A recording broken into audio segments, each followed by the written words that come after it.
Tok Alang berdiri di tengah halaman rumah Pak Yus. Dia memeluk tubuh, tegak tak bergerak walaupun seinci. Matanya dipejamkan. Agak lama juga Tok Alang ni berdiri macam tu. Tiba-tiba, Tok Alang melompat lalu mendarat dalam keadaan seperti hendak menerkam. Kedua-dua belah tangannya ditekapkan ke tanah. Dia menepuk tanah, kemudian menyilangkan kakinya dan terus duduk seperti pendekar. Telapak tangannya dirapatkan di hadapan muka. Mulut Tok Alang ni terkumat kamit membacakan sesuatu. Dan perlahan-lahan, dia mendepakan tangan, lalu sedikit demi sedikit dia menolak kakinya yang sedang bersilang hingga kedudukannya kembali berdiri. Tok Alang lantas terus membuka bunga silat.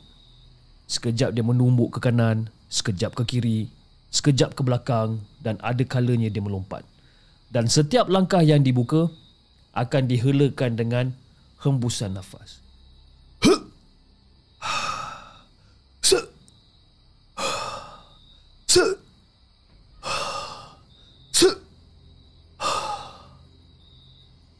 Dan lebih kurang setengah jam dia melayan rentak silat dia hingga seluruh tubuh badan dia lencun dibasahi peluh. Dan selepas itu, dia mula berjalan keluar dari kawasan halaman rumah mencari embun di atas daun pisang di sepanjang laluan. Semasa tiba di satu rimbunan pohon pisang, ada sesuatu merapatinya merupakan seorang lelaki berpakaian serba putih. Dan lelaki itu seolah-olah macam bercakap dengan Tok Alang. Tapi hanya Tok Alang saja yang dapat mendengarkan lelaki ini. Waalaikumsalam. Dan Tok Alang masa tu tak henti-henti dari menyapu embun ke tubuh dia. Dia terus melakukan kerjanya sambil mendengar butir apa yang disampaikan oleh lelaki itu. Berapa banyak? Dan kemudian Tok Alang berpindah ke rimbunan yang lain. Dan lelaki itu hilang. Namun muncul semula di mana saja Tok Alang ni berhenti. Dan lelaki itu seolah-olah macam melaporkan sesuatu. Dan Tok Alang berhenti seketika. Dan dia merenung ke wajah lelaki itu. Aku nak ke sana sebentar lagi. Jadi aku harap semoga Allah merahmati kamu. Ujar Tok Alang, lalu lelaki tersebut terus hilang. Dan kerja Tok Alang ni terhenti seketika. Dan Tok Alang memikirkan sesuatu. Lalu dia terus bertinggung. Sebelah tangan dia mengusap tanah dan mulut dia masih lagi terkumat kamit. Dan secara tiba-tiba, semak samun berhampiran dia bergerak-gerak. Dan semakin lama, semakin galak gerakan itu. Lalu muncul harimau datuk yang membantu dia sebelum itu. Ia datang terus berdiri di hadapan Tok Alang. Dan Tok Alang bersama harimau tersebut bersentuhan dahi ke dahi. Kau bawakan aku ke sana boleh? Tok Alang bingkas naik ke belakang harimau tu dan seketika kemudian ia terus hilang dari pandangan. Sekelip mata saja Tok Alang berada di luar halaman rumah Sabri. Dia turun lalu mengusap kepala sahabat dia tu. Kamu tolong awasi keadaan sekeliling. Aku perlu melihatkan sesuatu. Dan secara tiba-tiba harimau tu pula hilang daripada pandangan. Dan Tok Alang masa tu membungkuk. Dia membungkuk hingga kedudukan dia separuh merangkak. Dikaup tanah lalu dirapatkan ke mulut.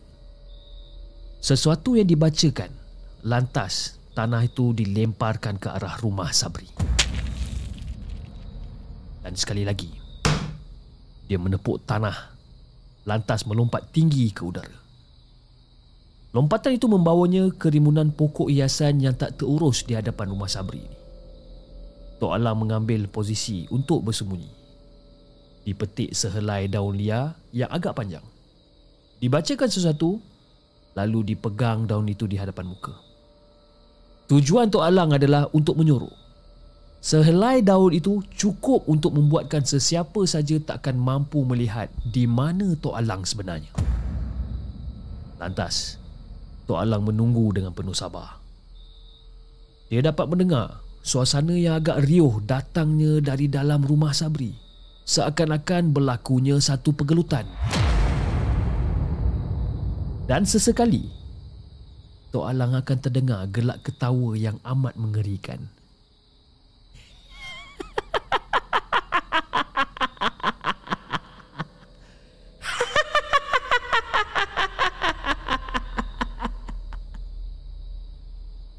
Sementara tu di rumah, dikala Mak Leha sedang tidur, dia telah didatangi mimpi.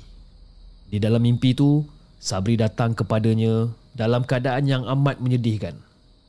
Tubuh Sabri sangat kurus tanpa surat benang. Dia mengesot seperti sedang meminta nyawa ke arah dia. "Hei, Sabri! Mak, tolong Sabri, Mak."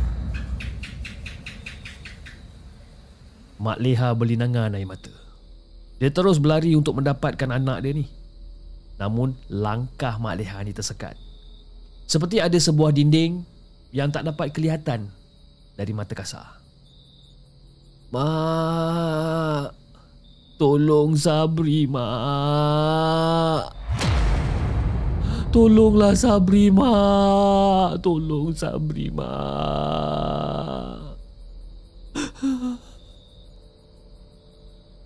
Air mata Mak Leha berjuraian. Mak Leha cuba sedaya upaya dia ni untuk mendapatkan anaknya ni, tetapi tetap gagal. "Mari sini, nak. Mari sini. Mak tak boleh nak ke sana. Mari sini, nak. Mari sini," kata Mak Leha sambil menghulurkan tangannya. Dan secara tiba-tiba muncul satu lembaga yang amat mengerikan. Lembaga seperti seorang perempuan tua yang badan dia dipenuhi lendir tanpa surat benang. Muka dia amat mengerikan dan kepalanya hampir botak. Dan lembaga itu berdiri di sebelah, lantas diangkat kakinya lalu dipijakkan ke belakang Sabri, meraung anak dia semasa dipijak oleh benda tersebut. "Aduh, Mak, sakit, Mak. Mak, tolong Sabri, Mak." Raungan suara Sabri bertambah. Penderitaan yang dialami sangat memedihkan jiwa sesiapa pun yang mendengar dia. Serta-merta, naluri keibuan mencanak di dalam diri Mak Leha. "Oi, Iblis. Kau lepaskan anak aku, Iblis. Kau buka penghalang ni. Kalau kau berani, kau buka penghalang ni biar aku yang kerjakan kau." Dan lembaga tu menyeringai, menyerlahkan giginya yang panjang dan berlendir. Lalu dia membuka mulut seluas-luasnya.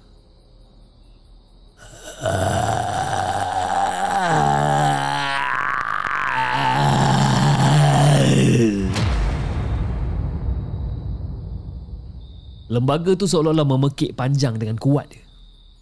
Dan kekuatan pekikan tu membuatkan suasana meribut seperti taufan yang sedang datang melanda. Dan Mak Leha tercampak jauh akibat daya tolakan dari pekikan lembaga tu. "Sabri!" Mak Leha terus bingkas daripada lena dia. Pak Yus terkejut. Dia terus bangun melihat isterinya lencun dibasahi peluh. Dada Mak Leha bergombak kuat. Dan suara azan dari surau hanya sepelaung dari rumah berkumandang memandakan masuknya waktu subuh. "Eh, Leha? Leha? Kenapa dengan awak ni?" tanya Pak Yus. Mak Leha yang menongkatkan tangannya di belakang memalingkan muka ke arah Pak Yus. Mata dia terbeliak seperti dalam keadaan ketakutan yang teramat sangat. Tiba-tiba air mata dia mengalir. Mak Leha menangis tersedu sedan. Dia rebahkan badannya ke pangku Pak Yus yang bersila di sebelah dia. "Sabri, bang. Selamatkanlah anak kita, bang. Saya dapat alamat yang tak baik bang. Tolonglah bang. Rayu Mak Leha. Awak ni kenapa ni? Awak mimpi apa?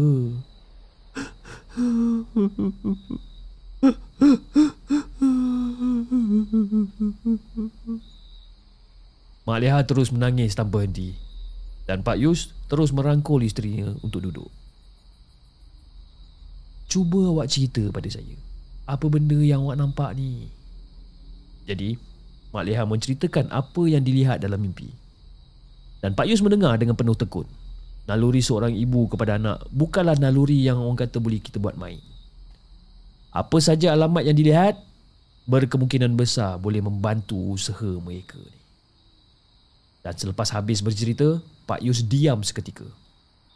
Dia mengusap janggut dia yang sejemput tu. Macam ni. Kita tunggu Alang balik. Dah nak subuh ni. Saya nak ke surau dulu. Awak banyakkan bersabar ya. Ujar Pak Yus lalu bingkas untuk bersiap. Jadi di rumah Sabri tak lama sebelum azan subuh, Tok Alang menunggu dengan sabar. Dan secara tiba-tiba, pintu rumah terbuka. Tok Alang memperkemaskan sembunyian. Bacaan untuk melindung dirinya dari dilihat semakin rancak. Sabri keluar bersama 4 wanita di kiri dan kanan dia. Walaupun agak gelap, Tok Alang dapat melihat dengan jelas seorang berpakaian seperti wanita bangsawan. 3 tanpa seurat benang termasuklah Sabri. Jadi Tok Alang menggunakan ibu jari dan jari telunjuk kirinya untuk mengusap kening. Sambil itu, dia membacakan sesuatu. Lalu pandangannya berubah. Wanita yang memakai pakaian bangsawan tu adalah perempuan tua yang amat hodoh. Manakala 3 wanita yang telanjang tu pula adalah lembaga hitam yang menyerupai mayat yang rebut. Jelas, mereka sedang bermesra sebelum berpisah untuk malam tu. Sabri dilihat berkali-kali mencium mereka. Kalaulah kau nampak apa yang aku nampak ni Sabri, kau takkan selera untuk mencium setan-setan tu Sabri. Oi, kata Tok Alang dalam hati. Tiba-tiba, perempuan hodoh yang berpakaian bangsawan tu terkejut. Dia seperti dapat merasakan kehadiran seseorang lalu berdiri di dinding serambi. Mata dia terjegil, melilau memandang sekitar halaman rumah. Tok Alang berada tak jauh dari mereka. Namun, pelindung yang diamalkan oleh Tok Alang sangat kuat. Hanya dengan sehelai daun yang dipegang di hadapan muka, sudah cukup untuk membuatkan dirinya menjadi seperti halimunan. Kenapa ni? Tanya Sabri. Ada sesuatu kat sini, ujar Kesuma Ikal Mayang. Dia terus berpaling dan kembali ke sisi Sabri. Hari pun dah hampir subuh. Jadi kami harus pergi sebenarnya. Baiklah. Malam ni datang lagi ya. Malam tadi memang aku tak dapat boleh lupakan layanan kamu semua, ujar Sabri lalu mengucup pipi Kesuma Ikal Mayang. Dia masih tak sedar bahawa jiwa dia dah semakin tenat. Dan Kesuma Ikal Mayang melemparkan senyuman yang manja. Dan dia terus menghilang sejurus 3 yang lain menghilang. Jadi Sabri berjalan ke dinding serambi. Mukanya tersenyum puas. Dipusingkan pinggangnya ke kiri dan ke kanan untuk melegakan lenguh di badan. Penat benar rasanya selepas memuaskan nafsu serakah yang lebih hina dari binatang. Sabri lantas masuk semula ke rumah, lalu pintu tertutup dengan sendirinya.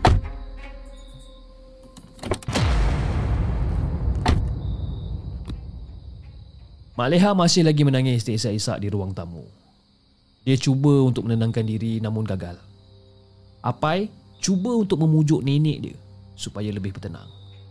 Dan suasana pagi semakin cerah. Kedinginan pagi masih kuat terasa menusuk hingga di rongga kulit. Pak Yus Pak Usop dan Tok Alang muncul di muka pintu. Dan Tok Alang singgah di surau sebaik beredar dari rumah Sabri. Dan mereka duduk di sofa memandangkan sendu ke wajah Mak Leha. Pak Yus dah ceritakan dah pada kita. Dan kita juga dah ceritakan apa yang kita dah nampak dekat rumah Sabri semasa kita keluar pergi bermandi embun tadi, ujar Tok Alang. Dan Mak Leha terkejut. Apa maksud Alang? Maka Tok Alang pun terus menceritakan apa yang terjadi. Dia menceritakan 4 lembaga yang berzina bersama anak dia. Jadi mendengar cerita dari Tok Alang, makin kuatlah tangisan daripada Mak Leha. Mak Leha, boleh tak kalau Mak Leha jelaskan bagaimana rupa lembaga yang hadir dekat dalam mimpi Mak Leha tu? Jadi Mak Leha pun menceritakanlah rupa lembaga yang memijak anak dia secara terperinci. Setiap perincian yang dijelaskan didengar dengan penuh teliti. Pak Yus, nampak gayanya itulah lembaga yang sama kita lihat tadi sebenarnya. Dia seperti ketua yang mengawal keadaan. Dan pada tu, Pak Yus mengangguk faham.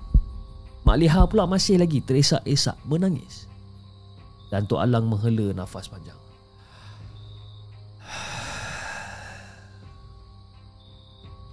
Jika aku gabungkan apa yang aku lihat dengan alamat Mak Leha dapat melalui mimpi itu, aku boleh simpulkan yang Sabri sudah tak punya banyak masa sebenarnya.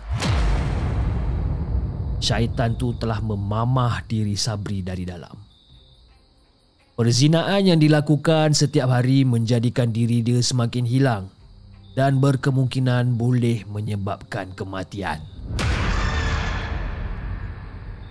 Dan Mak Leha meraung. Semakin kuat dia meraung. Alang, tolonglah anak kami, Lang. Kami berdua ni, aku dengan Mak Leha ni dah hilang punca dah, Lang. Kesianlah kita orang ni, Lang. Kami betul-betul hilang punca ni, Lang. Rayu Pak Yus masa tu. Tok Alang hanya mengangguk faham.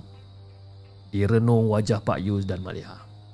Pak Usop pula dia membisu disebabkan terlalu sayu.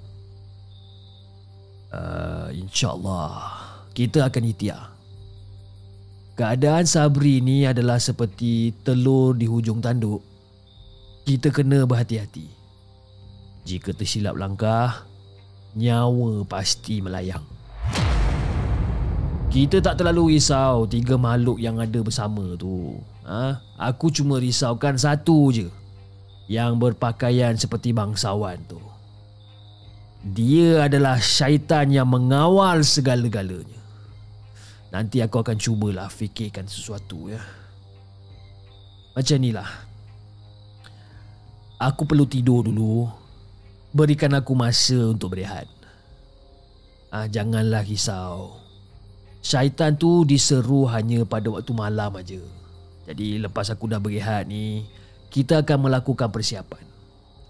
Sementara tu, aku nak minta Usop dan Pak Yus tolong aku siapkan barang-barang yang aku perlukan. Sebentar lagi aku akan tulis dekat atas kertas. Boleh? Bagi aku rehat dulu. Pinta Tok Alang yang disambut dengan anggukan dari mereka berdua. Dan persiapan untuk menentang syaitan ini bakal tiba.